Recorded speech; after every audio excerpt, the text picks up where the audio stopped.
Hey there, and welcome back.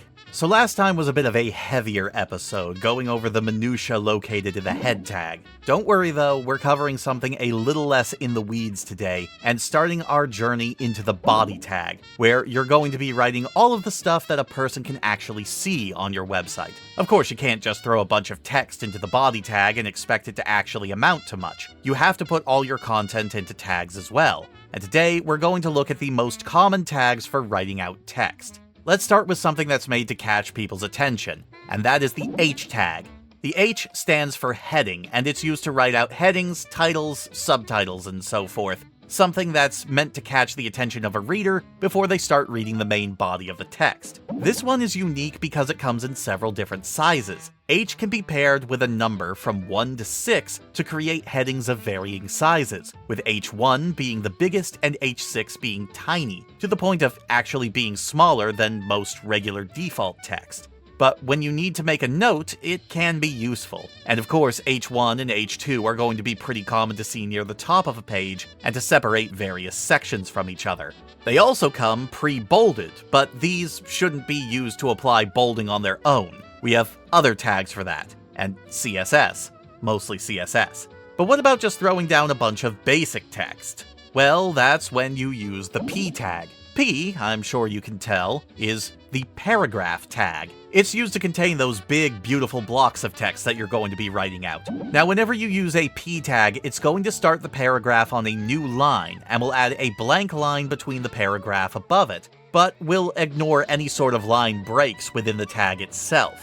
It also won't indent the start of a paragraph either. So you can't exactly easily write out a novel in HTML, which is why so many web novels use line breaks to separate their paragraphs. But if you do want to put some line breaks within the paragraph itself, say for the purposes of separating poetry or lyric lines, you can use the BR tag. Short for break or line break, it will place a blank line between the two lines of text, allowing you to space out your text and put blank lines between them. Putting multiple break tags next to each other will continue piling on blank lines. Just keep in mind that this should not be used to make lines between paragraphs, since that's done automatically every time a new paragraph is made. Rather than using multiple line breaks to separate sections of a website, you could also use the HR tag, which will not only cause a line break, but will also draw a long, solid line across the web page. You can do similar stuff with CSS, but if you just need a simple black line to, say,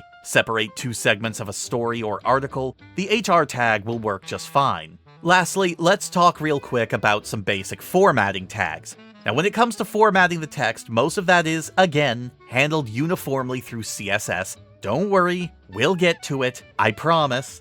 Stuff like making the font bolder, italicized, underlined, that sort of stuff. And other things, like justifying the text to the left, right, and center.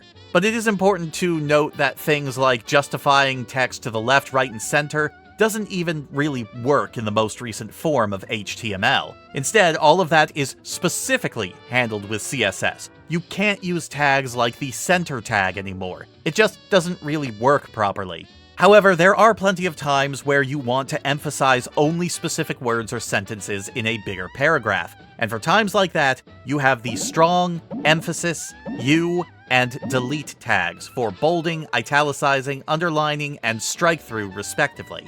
A lot like how the center tag has been depreciated and abandoned, there used to be a B and I tag, which you could use for bolding and italicizing, but they've since been abandoned in favor of either, again, CSS, or the strong or emphasis tags. Interestingly, U for underlining, according to the descriptions I keep finding, state that it's used for underlining spelling errors in particular, like it's meant to be used specifically when revising or editing something.